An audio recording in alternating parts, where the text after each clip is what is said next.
भैया गाड़ी भगाते आ गए तेजी तेजी से।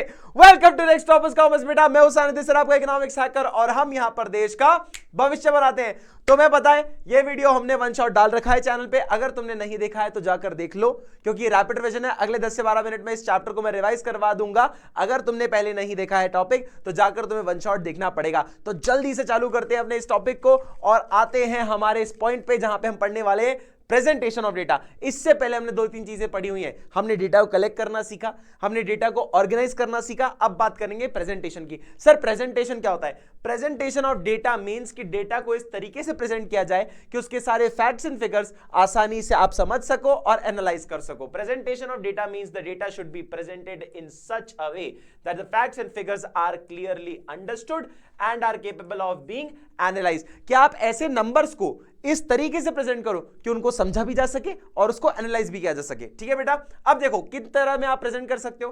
टेक्स्ट के फॉर्म में कर सकते हो, टेबल्स के फॉर्म में कर सकते हो, डायग्राम के थ्रू कर सकते हो और ग्राफ के थ्रू कर सकते हो। ठीक है बेटा, सबसे पहला ले लेते हैं टेक्स्ट।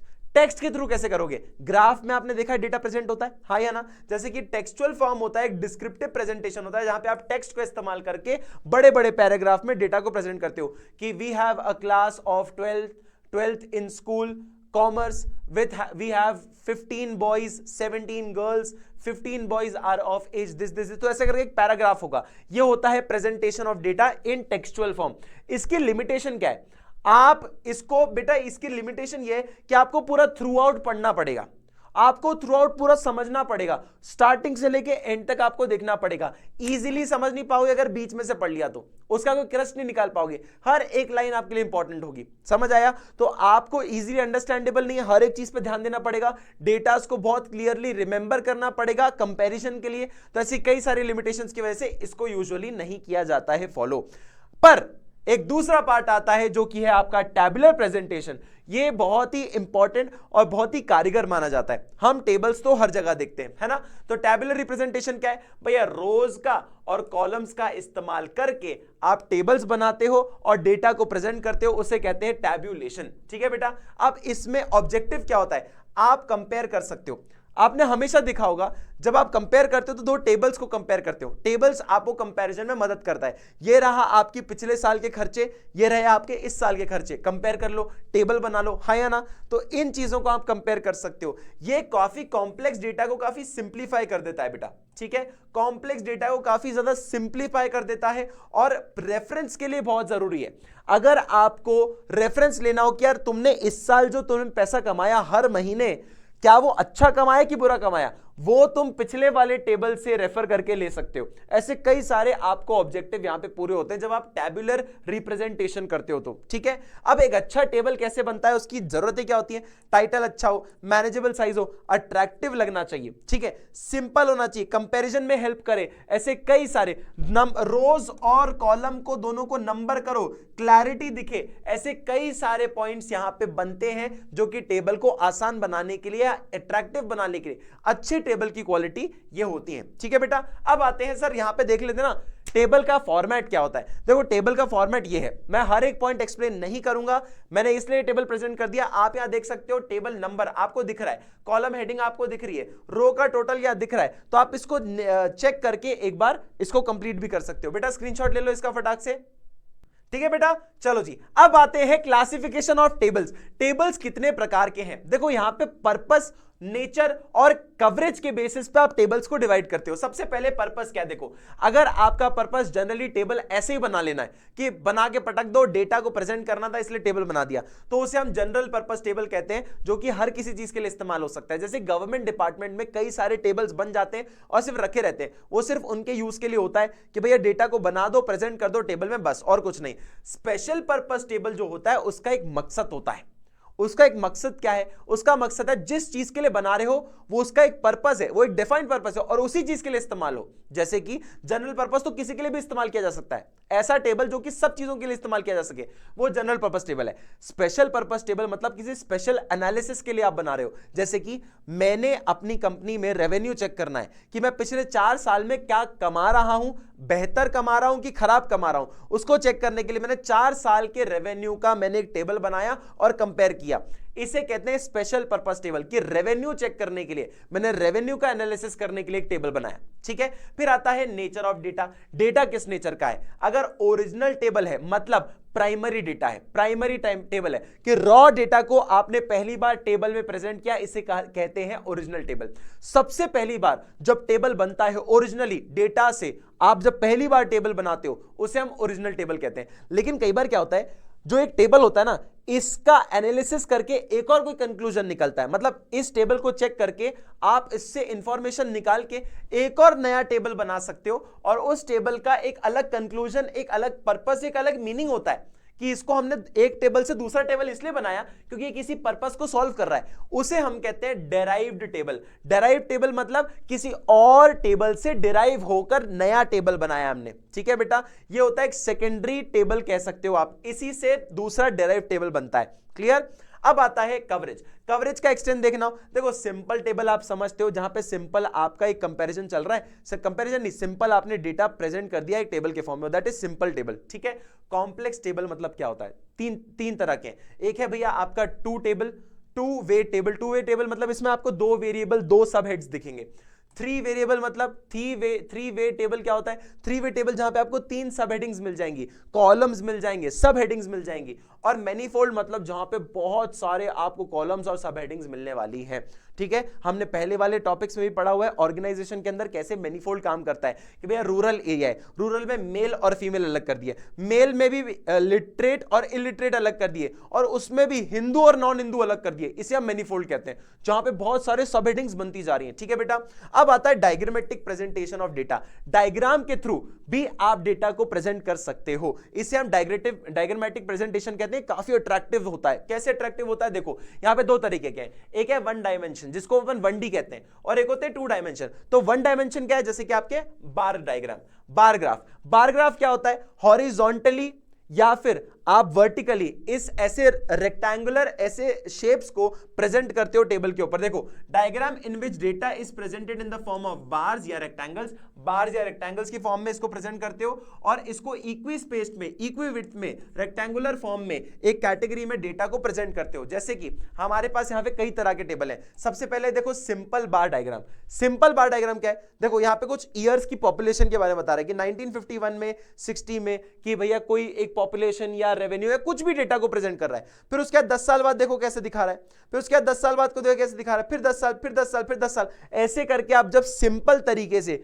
बार डायग्राम को प्रेजेंट करो उसे हम बार डायग्राम कहते हैं। लेकिन अगर मुझे कंपेयर करना हो तो मुझे मल्टीपल बार डायग्राम की जरूरत है। देखो यहां पे मैं कंपेयर कर रहा हूं बर्थ रेट और डेथ रेट को, ये रहा आपका बर्थ रेट, ये रहा आपका डेथ रेट। तो देखो अपन को दिख रहा है डेटा को देख के कि बर्थ रेट ज्यादा है, डेथ रेट कम है। और देखो सिर्फ डेथ रेट को नोटिस करूं तो डेथ रेट धीरे धीरे कम होता जा रहा है, हाँ या ना। बर्थ रेट बढ़ रहा है, घट रहा है, बढ़ रहा है, घट रहा है, ऐसा दिख रहा है मेरे को, हाँ या ना। तो ये काम आता है, इजीली आप समझ पाते हो चीजों को।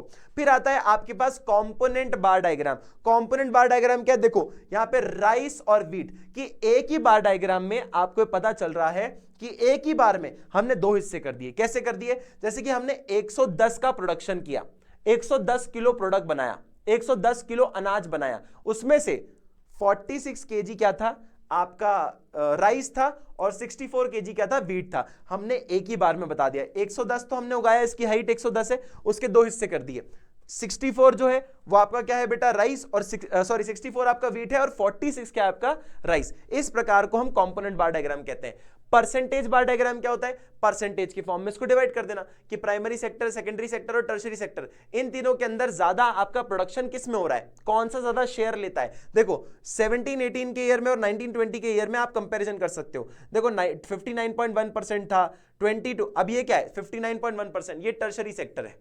ये क्या है 22.6%, ये आपका सेकेंडरी सेक्टर है, और प्राइमरी सेक्टर कितना है 18.3। तो ये एक ही बार में आपको परसेंटेज की फॉर्म में आप उसको डिवाइड कर रहे हो, और ये जो इसकी लेंथ होगी ना वो 100% होगी। टोटल कितना होगा 100%। उसके बाद इसको बांटा जाएगा 3 हिस्सों में, जैसे कि यहां पे 3 हिस्से बनाए गए। डेविएशन बार डायग्राम, डेविएशन बार डायग्राम इतना कूल है ना, यहां पे आपको ऊपर भी दिखेगा नीचे भी दिखेगा। जैसे कि आपकी मान लो मंथली खर्चे है ना, सेविंग्स और खर्चे। अब मान लो तुमने किसी दिन 20,000 रुपए सेव कर लिए, तो तुम्हारे पास ये देखो, या 30,000 रुपए सेव किए, तो देखो 30 दिख रहा है तुमको, ये 30,000 रुपए सेव किए। किसी महीने तुमने नेगेटिव 20,000 खर्चा कर दिया, कि मतलब जितने तुम्हारे पास पैसे थे उतने तो मतलब खर्चे का जितना तुम्हें अमाउंट मिलता था वो तो खर्चा कर ही दिया, ऊपर से 20,000 और कर दिए, तो देखो नेगेटिव में चला गया। फिर तुमने अगले महीने 10,000 रुपए सेव किए, तो तुम्हें यहां दिख रहा है, 15,000 रुपए सेव किए, यहां दिख रहा है। फिर जितना तुम्हें खर्चा करना चाहिए था उस अमाउंट से तुमने ज्यादा खर्चा कर दिया, 25,000 और, तो तुम्हें नेगेटिव में चल गया। तो इसे हम डेविएशन कहते हैं। पॉजिटिव और नेगेटिव दोनों बार को दिखाता है, दोनों ग्राफ को दिखाता है, ठीक है बेटा। अब आता है हमारे पास 2 डायमेंशन, जिसको हम कहते हैं पाई सर्कल डायग्राम।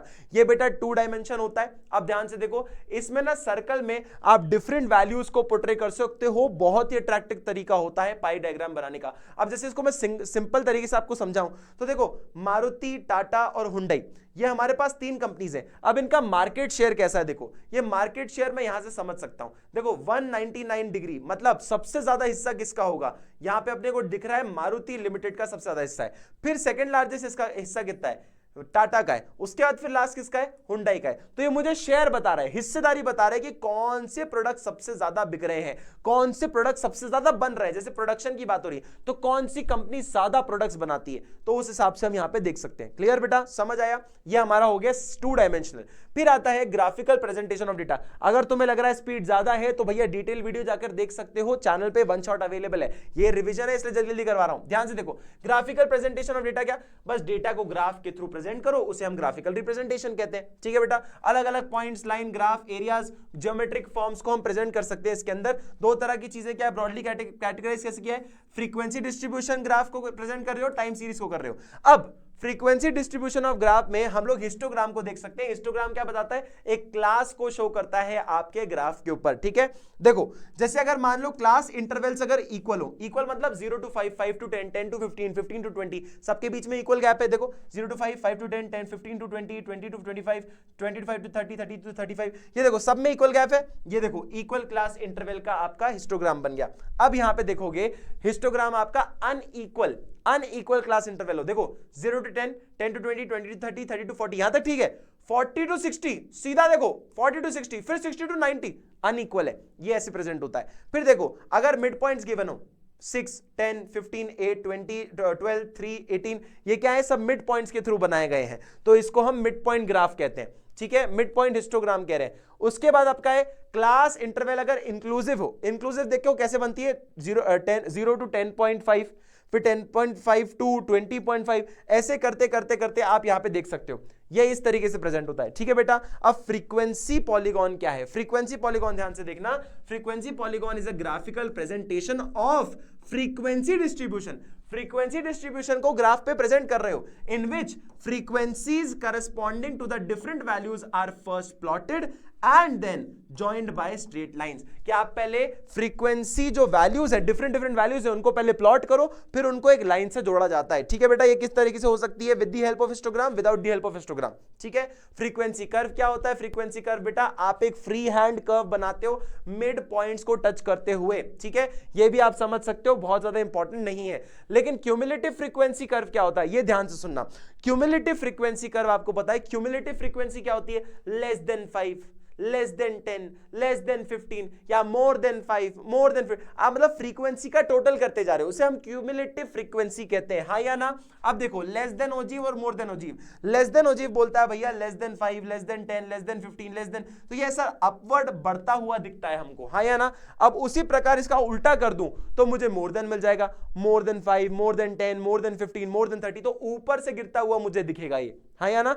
इसको हम मोर देन ओजीव या मोर देन गिवन आपका ऐसा कुछ बोल सकते हैं। ठीक है, उसके बाद आपका देखो graphs of time series. Time series का ग्राफ क्या बताता है, टाइम को प्लॉट करते हैं ग्राफ में और एक लाइन बनाते हैं। जैसे कि आप देखो कोई भी, जैसे ये सिंगल वेरिएबल हो गया, 2 वेरिएबल हो गया, 2 वेरिएबल को समझ लो, सिंगल वेरिएबल आपको समझ आ जाएगा। अब देखो व्हीट और राइस, कितना प्रोडक्शन हो रहा है। मान लो ऐसा कुछ ग्राफ है, तो आप 2008 में देखो हमेशा देख रहे हो कि भैया वीट हमेशा ऊपर है, राइस हमेशा नीचे। तो आप ये देख सकते हो समय के साथ कैसे चीजें प्रोडक्शन चेंज हो रहा है। अगर इस चीज को नापना चाहो, ये सिंगल वेरिएबल के लिए मान लो जैसे कि सिर्फ और सिर्फ वीट की बात कर रहे हो, यहां पे वीट और राइस को कंपेयर करने के लिए दो वेरिएबल आ गए हैं। इस प्रकार से भी हम टाइम्स ग्राफ को प्रेजेंट कर सकते हैं। तो ये अलग अलग तरीके हैं जिससे डेटा प्रेजेंट होते हैं। ठीक है बेटा, आई होप कि आपको ये वीडियो समझ आया हो, अच्छा लगा हो। ऐसे ढेर सारा प्यार दिखाते रहिएगा, खूब मेहनत करिए, खूब 11th क्लास में खूब मेहनत करके और खूब नंबर लाइए। सारे कॉमर्स ह्यूमैनिटीज बच्चों की तरफ से मैं आपको बहुत सारा प्यार और बहुत सारी बधाई देता हूं कि आप लोग नेक्स्ट टॉपर बने और अपने मां बाप का खूब नाम रोशन करें। Thank you so much.